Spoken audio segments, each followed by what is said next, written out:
If anyone is familiar with the term 6 degrees of freedom, you'll no doubt appreciate the review to come.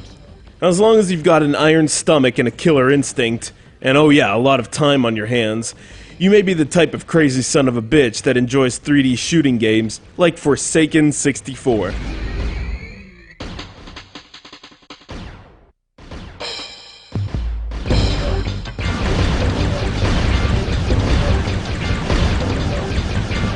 Set in the distant future, Forsaken follows the story of humanity as it has failed to control the technology it has invented, and after a subatomic experiment gone wrong destroys most of the planet, those in charge of it have decided that the mess has to be cleaned up somehow, along with the problem of their weapons-grade robot warriors that have gone totally haywire. Well, why not put it in the hands of bloodthirsty mercenaries eager to scoop up some much-needed equipment for their deadly hoverbikes?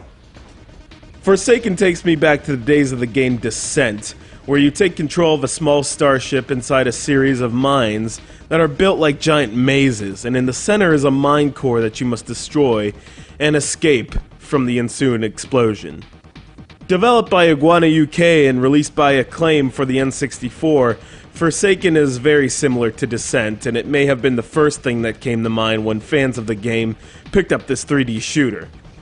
Or maybe it was the cover with the hot chick, which has caught my eye more than once and has perhaps served as the reason why so many other eager gamers were attracted to it in the first place. Made mostly for multiplayer gaming, Forsaken also has the rather difficult single-player mode, where you must complete a series of missions, mostly involving the destruction of all the enemy robots, while trying to keep your shield and weapon charge up. That's right, if you shoot your weapon too much, you will lose energy, and eventually all your ammo will be used up. So, if this kind of attribute is irritating to you, you might as well pick up Contra or something. You must be smart with your movements and attack, or else you'll find your brain splattered across the floor.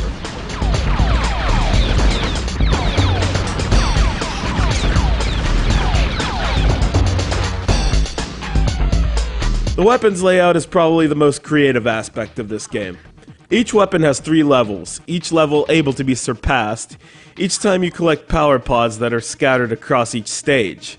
Try the Transpulse gun, whose laser beams can bounce off walls and are especially effective in surprise attacks with multiple enemies.